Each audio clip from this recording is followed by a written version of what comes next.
We've mentioned how part of the purpose of the branding process is to explain how the company is different or better than other alternative.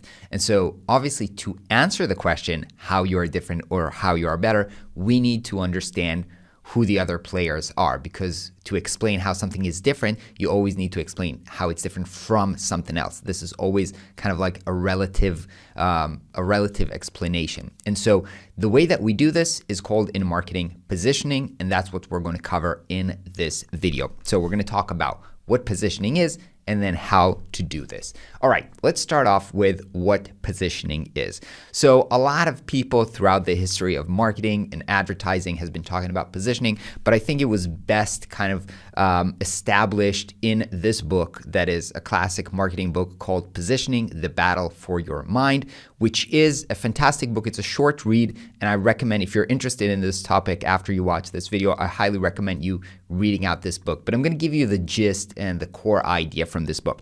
So what they basically say is, when people go around, they have a lot of options, right? In their mind, a lot of brands, a lot of solutions to choose from, and their mind is actually very, very limited. So the way that their mind works is, the metaphor that they use is, they have kind of like letters in their head, like a physical letter, and they basically just remember the top 1-2 steps in the letter. So let me give you an example so you understand what I'm talking about. Let's say people think about soft drinks, right? What soft drinks should they pick? They only remember, usually, if they have to name what is the best soft drink, they always remember who's number one, which is probably Coca-Cola.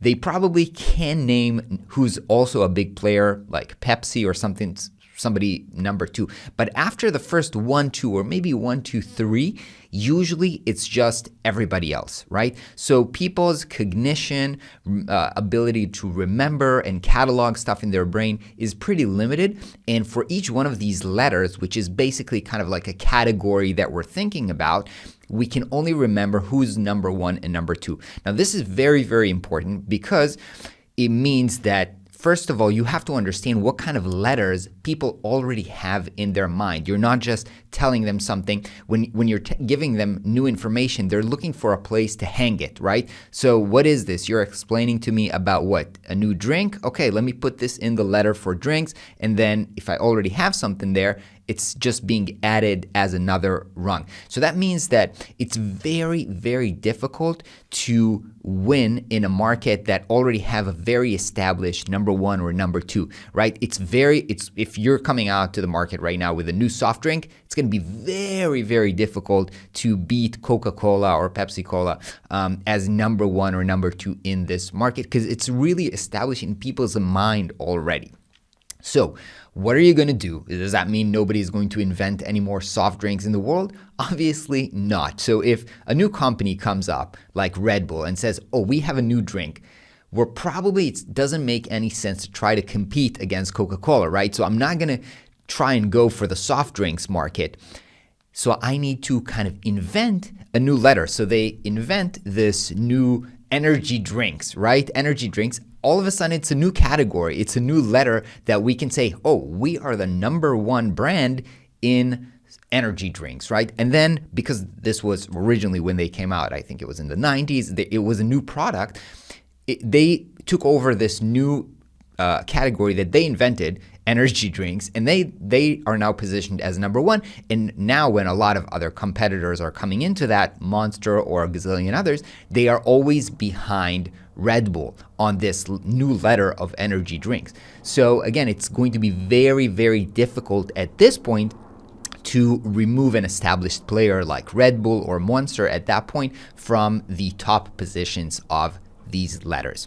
Okay, so now that you understand these basic positioning concept and how we as consumers think and how our brain thinks, that basically means that when we are talking with, our clients, we want to understand, are they the first in their category, right? Because if they are not first in their category, it's going to be very, very different to win something, right? And have a share in their customer's mind. So we need to help them think how they can be some kind of a number 1. And if they are playing in a field where there are established players already, it's worth considering creating some kind of a new subcategory. And you can think about new subcategories that were kind of like invented in the recent years. And some examples of them are, let's say, fair trade coffee, right? So when a new coffee player comes in, the coffee market is already super established. So they think, how are we different? Oh, we are different because we pay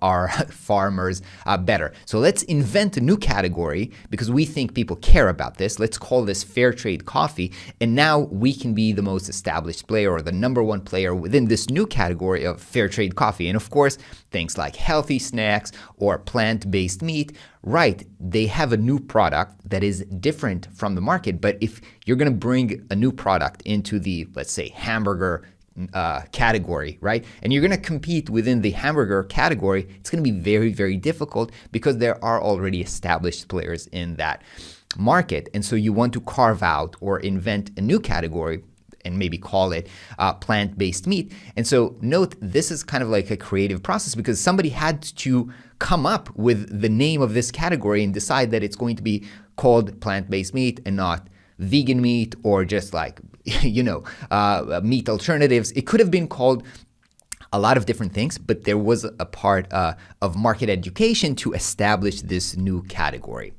Okay, one thing that you want to understand though is that, as I said, this is a creative process, and you as a business or as a strategist helping the business to position themselves, you can make the decision about how you want to compete and what is the category that you want to play in. So for example, let's take me as a designer. I can decide my position or where I try to win, right? I can decide, I'm based in Tel Aviv, Israel. I can decide I will try to be the number one designer in Tel Aviv, right? That is a position that I can try and dominate, but maybe there's somebody who is already very established and they rank on Google in the number one SEO. So I'm saying it's going to be too difficult to win this. So maybe I can choose a different positioning. Maybe I can be positioned as a full stack designer, right? This is a new positioning. Or I can be a bilingual designer, or I can be the ethical designer, or I can be the affordable designer, or the luxury designer, or some kind of a design partner. I can invent and make the decision on which new category I'm going to try and be number one in. As I said, it takes work to create a new category. And so ideally, you don't want to do this. You want to work with something that people already have in their minds. However, sometimes it's worth, depending on the business, to invest in creating this new category, but just know that it takes a lot of market education. A lot of times that means advertising and a lot of content to let people know that here is what this category is going to be called. It's going to be called plant-based meat, for example. And you have to talk about this, and you have to, put it in the media, and you have to really put it out there so that when you talk about it and when you claim to be number one, people even know what you are talking about.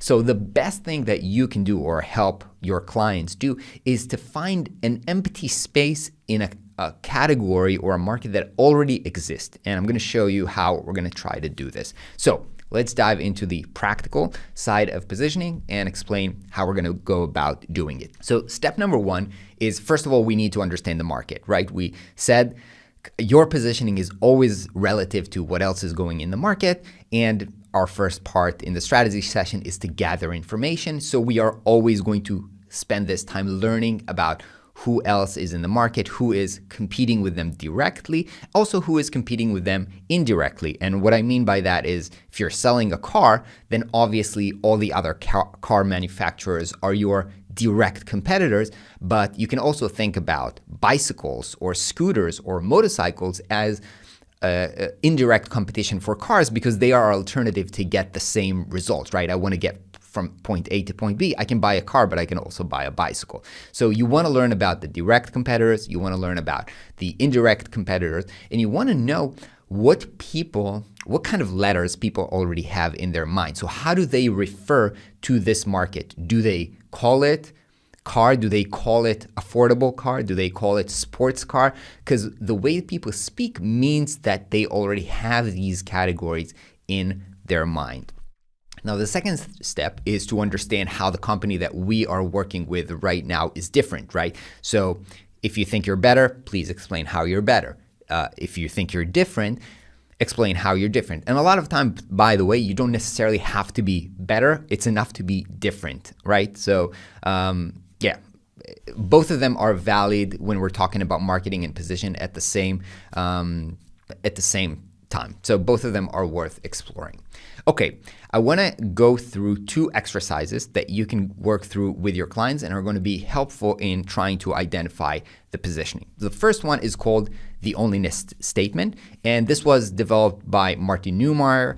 We've shared his book, The Brand Gap, earlier in the course. This comes from a different book of his called Zag, and basically what he says is you're going to try and work out and build some kind of a paragraph or a statement together with your clients. And this is the structure of the statement. So it's basically goes like something. Our company is the only, and then you fill in the blanks of these category and differentiation and customers. And actually the best way for you to grasp this is if we start off from an example and then we work backwards. So let me start off with this statement filled already. So here's an example. Harley Davidson is the only motorcycle manufacturer, so that is the category, motorcycle manufacturer, that makes big, loud motorcycles. So this is how they are different for macho guys and macho wannabes. So this is the customer, mostly in the United States, so this is the geographical location, who want to join a gang of cowboys. That is the customer needs or their motivation in an era of declining personal freedom. That is the trend that makes this, value proposition valuable. Okay, so this is an example of how, and the thing about this positioning statement is that it's true only for this company. This what makes this company unique from all other companies, and this helps them position, and this helps them, again, define their marketing, their messaging, their design, and so forth and so forth. So again, the structure of the statement goes like this. You basically let your clients, and usually we do this in the strategy session.